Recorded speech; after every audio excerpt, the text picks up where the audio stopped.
Aleluia! Você pode aplaudir mais forte ao Senhor? Aleluia! Ele é o Rei dos Reis, Senhor dos Senhores. E Ele está aqui nessa noite, amém? Glória a Deus. Quem está feliz aí? Nós estamos felizes. Mas por que nós estamos felizes?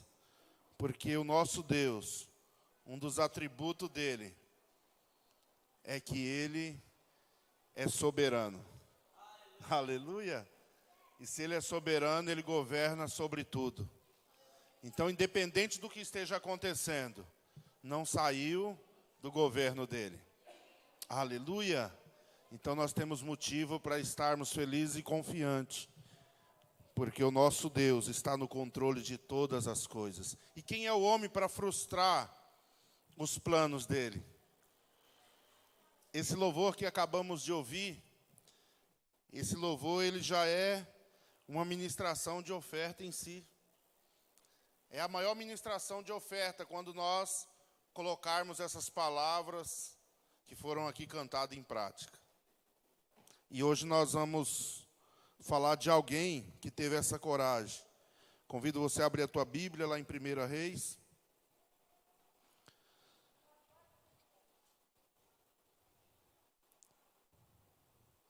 Primeiro livro de Reis, capítulo 17. Aleluia.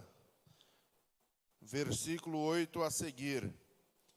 Se você perceber que alguém está perto de você e não está com a palavra, compartilha com ela desta palavra. Aleluia. Quando tudo parecer que está dando errado, lembra que um dos atributos de Deus é a soberania. Aleluia. Então veio a ele a palavra do Senhor dizendo: levanta-te e vai a Serepta, que é de Sidom, e habita ali.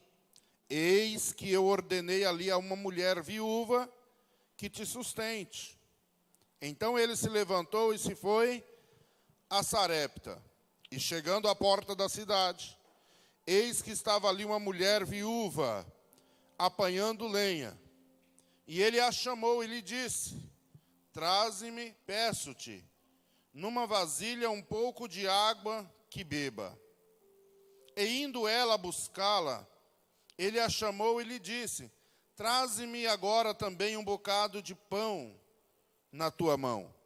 Porém ela disse: vive o Senhor teu Deus, que nem um bolo tenho, senão somente um punhado de farinha numa panela, e um pouco de azeite numa botija. E vês aqui, apanhei 2 cavacos e vou prepará-lo para mim e para o meu filho, para que o comamos e morramos. E Elias lhe disse: não temas, vai, e faze conforme a tua palavra. Porém, faça disso primeiro para mim um bolo pequeno e traz-mo para fora. Depois fará para ti e para o teu filho. Porque assim diz o Senhor, Deus de Israel: a farinha da panela não acabará, e o azeite da botija não faltará, até ao dia em que o Senhor dê chuva sobre a terra. Aleluia. Podeis assentar glorificando o nome do Senhor. Aleluia. Esta é uma palavra muito poderosa. Nós vemos aqui um homem que decidiu cumprir um chamado que nós acabamos de cantar. Elias, se você for lá no início do capítulo, você vai ver a referência que tinha de Elias que era de Tisbé, um lugarejo pequeno na encosta das montanhas. Um lugar sem significado. Um homem que não fala sobre a sua prole, sobre os seus pais. Só fala que apareceu. Mas ele aparece no momento do caos. Porque Deus sempre tem alguém reservado no momento do caos. Ele sempre tem alguém escolhido para ir lá e fazer um ajuste que precisa ser feito em momentos de caos. Israel estava passando um dos maiores caos da sua existência. E de repente aparece Elias. E ele já aparece nos holofotes. Ele já aparece profetizando lá na residência presidencial. Ele já vai falar logo com o presidente de Israel, trazendo para os dias de hoje, que na época era o rei Acabe. E ele leva uma palavra muito dura. E a Bíblia não diz, mas na minha conjectura, eu posso devanear que o rei até tentou comprá-lo. Porque imagina naquele tempo, tudo que Acabe precisava era de um homem de Deus profetizando ao seu favor. Mas Elias era um homem sério. Era um profeta do Deus Altíssimo. E ele vai lá e leva a mensagem de Deus para aquele tempo. E agora, Deus resolve tirar ele dos holofotes e escondê-lo. E Deus fala: Elias, agora você já fez o que eu mandei? Agora eu vou esconder você. Você não vai dar entrevista no podcast. Você não vai dar entrevista em nenhum jornal.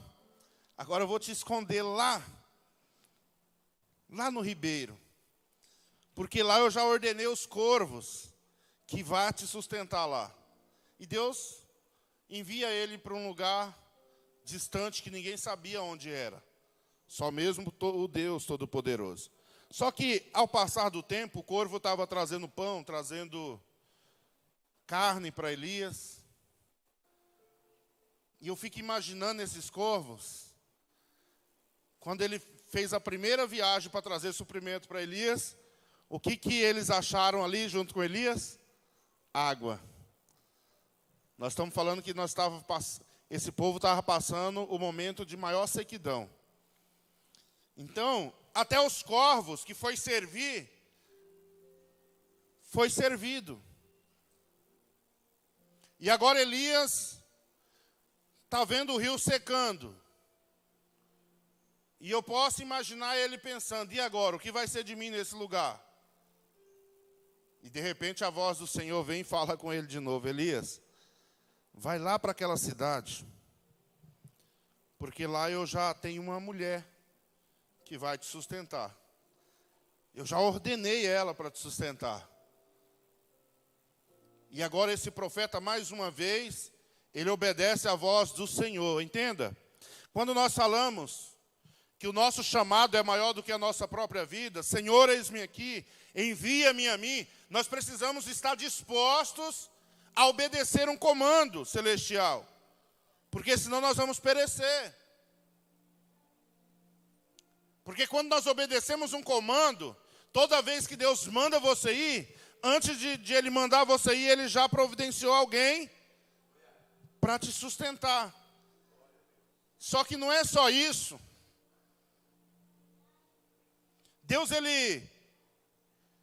Elias se torna uma causa. Entenda. Elias se tornou uma causa para aquela mulher viúva. A mulher precisava sustentá-lo. Só que, na verdade, essa causa era o sustento de Deus, que Deus estava promovendo na vida daquela viúva, para que ela tivesse suprimento para ela e seu filho durante todo aquele tempo de escassez. Então, toda vez que Deus colocar uma causa na tua mão, entenda, meu irmão, toda vez que Deus colocar uma causa na tua mão, aquela causa precisa ser prioridade. Elias, ele chega lá e ele se torna prioridade. Ele fala para aquela mulher, para nós hoje, talvez nós pudéssemos, sem entendimento dessa palavra, estar aqui julgando a atitude de Elias. Não, faz primeiro para mim. Mas eu só tenho um pouquinho. Eu estou com esses 2 cavacos aqui que eu vou fazer um bolinho que é para mim e meu filho comer por um tempo, nos sustentar e depois nós vamos morrer de fome, porque é tudo que nós temos. Não há mais possibilidade de eu conseguir mais farinha e de eu conseguir mais azeite. E Elias parece ser egoísta, ele fala, não, você vai fazer o bolo lá, mas primeiro faz para mim. E às vezes, irmãos, nós nos deparamos, Deus coloca causas nas nossas mãos, causas nas nossas vidas, que é para nos dar livramento, que é para nos sustentar, que é para trazer provisão nas nossas vidas, mas nós não priorizamos a causa. Nós priorizamos as nossas próprias necessidades e deixamos de viver o milagre de Deus.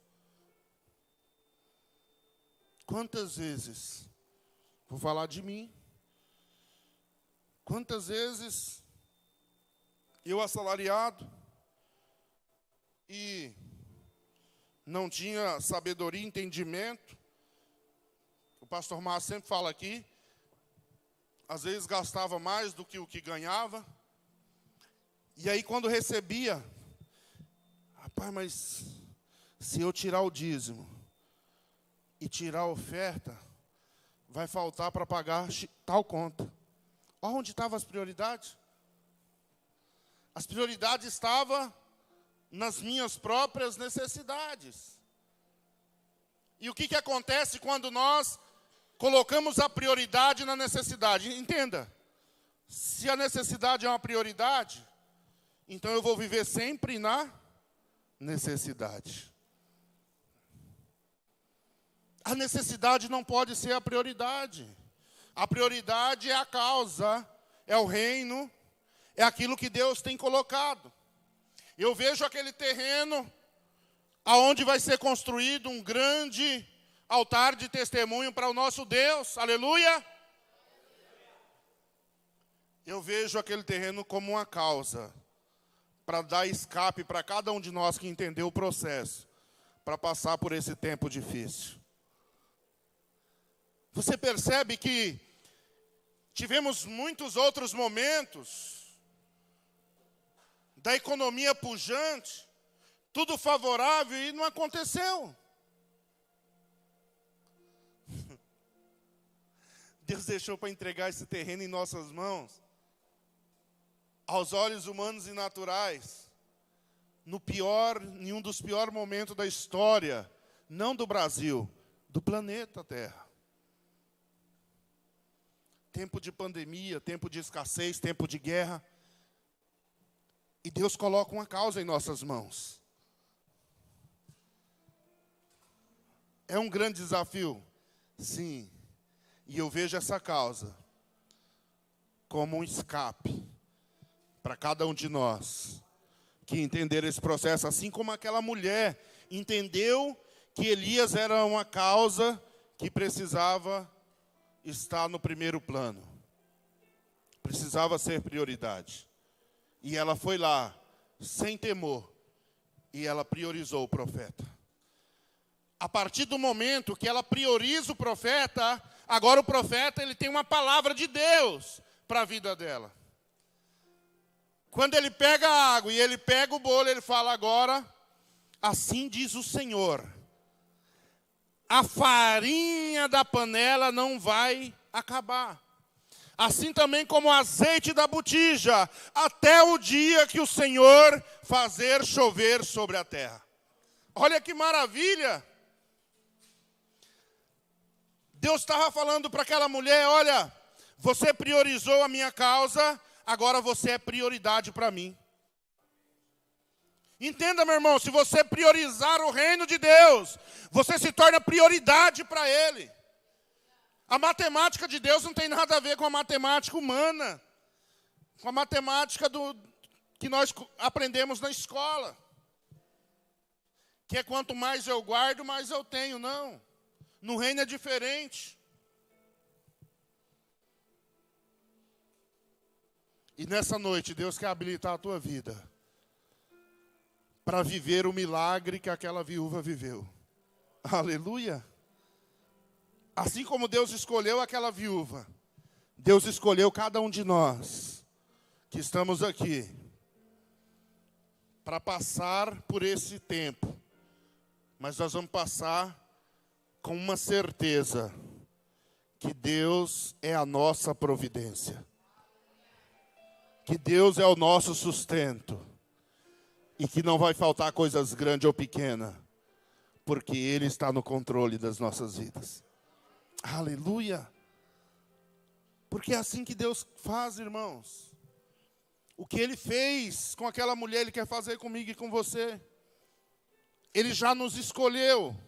Agora nós precisamos somente ter o entendimento que aquela mulher teve e obedecer. Vem cá. Pastor, como que a gente sabe que foi Deus que falou com aquela mulher? Elias era um desconhecido. E como que ela fala? Como vive o Senhor teu Deus. Eu só tenho... Ela reconheceu que ele era um homem de Deus. Porque antes dele chegar, Deus já tinha falado ao coração dela. Aleluia. Abra o teu coração para Deus falar contigo nessa noite. Acerca das causas que Ele tem colocado em tuas mãos. Deus nos dá possibilidades para que nós possamos priorizá-lo. E assim tornarmos prioridade nas mãos dEle. Aleluia. Fica de pé nessa noite. Vai passar os queridos diáconos, os obreiros com envelope. Aleluia. E você tem a oportunidade nessa noite de fazer como aquela viúva fez. Priorizar o reino. E as demais coisas vos serão acrescentadas.